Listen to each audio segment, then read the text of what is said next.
हाँ, क्या नाम है आपका? जी, मेरा नाम मोहम्मद शहबाज है। मैं कतराज मस्जिद रोड का रहने वाला हूँ। जी। तो आप हमारे पास किस लिए आए थे? मैं काफ़ी दिनों से परेशान था।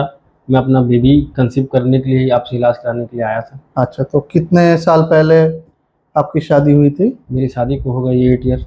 8 ईयर। जी, और कितने दिनों से आप ट्राई कर रहे थे? 4 साल से ट्राई कर रहा था। अच्छा। और उसके बाद फिर आपसे दिखाने के बाद फिर मुझे 2-3 साल में कंसीवमेंट का, बेबी का होने का हुआ है। अच्छा, इसके अलावा भी आपने कोई इलाज लिया था? जी, बहुत सारे इलाज था। अच्छा, यहाँ आने से पहले क्या क्या जी, इलाज कराया था आपने? बहुत गैनों को दिखाए हैं, धनबाद में ही दिखाए, 2-3 डॉक्टर से मिले हैं, जो मुझे संतुष्ट नहीं मिला। मेरी वाइफ को बहुत तरह का दिक्कत भी होने लगा था, इसीलिए मैंने आपका नाम सुना और आपके पास आने का सोचा कि आपसे एक बार ट्रीटमेंट कराया जाए। अच्छा, तो उस समय जब आपके पास बच्चा का आप ट्राई कर रहे थे, जी, तो आपका क्या, आप उस समय पे परेशानियों से गुजर रहे थे? कंसीव कंसीवमेंट हो ही नहीं रहा था। दूसरा बात कि बहुत तरह का प्रॉब्लम हो रहा था बॉडी में। मेरी वाइफ के साथ दर्द, पेन बहुत ज़्यादा था, इंटरनल प्रॉब्लम बहुत ज़्यादा था। हम्म। साथ में साथ और भी बहुत तरह का दिक्कत होने लगे थे, जो मुझे समझ में नहीं आया, तो एलोपैथिक छोड़ के मैं अच्छा, होम्योपैथिक में आने ज़्यादा ज़रूरी समझा। तो आपको होम्योपैथी के बारे में कैसे लगा कि क्यों जाना चाहिए? जी, इसलिए मुझे लगा कि होम्योपैथिक में साइड इफ़ेक्ट नहीं है, सबसे बड़ा चीज़ है। एलोपैथिक में साइड इफ़ेक्ट है, और ज़्यादा लॉन्ग टर्म में एलोपैथिक खिलाने से साइड इफ़ेक्ट होना ही है। होम्योपैथिक में किसी तरह कोई साइड इफ़ेक्ट नहीं है, इसलिए मैंने ये सोचा कि जो अब है होम्योपैथिक से ही इलाज है। और होम्योपैथिक डॉक्टर से मिलने के बाद मुझे बहुत ज़्यादा संतुष्ट मिला, इसीलिए मैंने लॉन्ग टर्म तक इलाज करवाया। अच्छा, तो जब आप हमारे पास आए, आपने दवा शुरू किया, जी, उसके बाद क्या हुआ? क्या आपने बेनिफिट कुछ बहुत आपको समझ में आया? बहुत ज़्यादा ही मुझे फ़ायदा हुआ।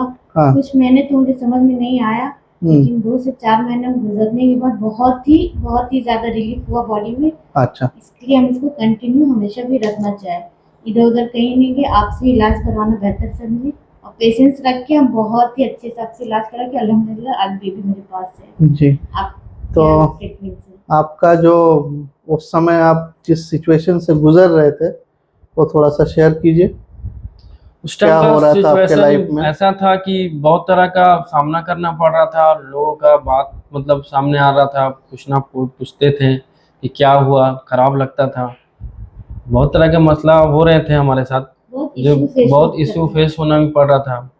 देखते थे मतलब दूसरे के बच्चे को दूसरे देख के बच्चे, अपने हाँ, जी, अंदर बहुत कमी फील अपने होता को भी था। बुरा लगता बुरा था। लग रहा था, फील फील होता होता था, था बहुत तरह का बात। जाहिर नहीं कर पाते थे कहीं भी हम लोग कि तो हाँ फील 3-4 होता साल आपने इलाज लिया, जी, और इलाज के बाद आपको बेबी बॉय हुआ है? जी, जी baby boy baby baby boy boy हुआ। है, तो हेल्दी है बिल्कुल? जी अल्हम्दुलिल्लाह बहुत अच्छा चलो, है आपके ठीक है। ट्रीटमेंट से। और जब आपने, अभी जो आपके पास बच्चा जी, है ना, आपने होम्योपैथिक ट्रीटमेंट लिया, जी, तो आप क्या पब्लिक को बताना चाहेंगे, लोगों को क्या संदेश देना चाहेंगे? मैं यही संदेश देना चाहता हूँ कि बेफिक्र होकर होम्योपैथिक पे विश्वास कीजिए, और खास करके देवम भैया से, इनसे आके मिलिए। ये बहुत अच्छे डॉक्टर हैं, बहुत अच्छे सलाह देते हैं, और बहुत पेशेंट से इत्मीनान से पेशेंट को इत्मीनान देते हैं कि उनका जो बात जो बोलते हैं और जो समझाते हैं, उनसे तो आधा परेशानी ऐसे ही खत्म हो जाता है। इसीलिए मेरी राय है कि आप लोग भी अपना इलाज होम्योपैथिक से आके कराएं, और इनसे आके मिलिए। तो फ्रेंड्स, जैसे आपने देखा, सबसे ज़रूरी बात है सब्र करना, है ना। पेशेंस के बगैर कुछ भी पॉसिबल नहीं है ना। जो इंसान गुड थिंग्स टेक्स टाइम बोलते हैं हम लोग, तो इसलिए हर चीज़ के लिए थोड़ा सा पेशेंस रखें, होम्योपैथी का इलाज लें, और आपको ऐसे ही गुड रिजल्ट्स के लिए आप एक्सपेक्टेड रहें। Thank you.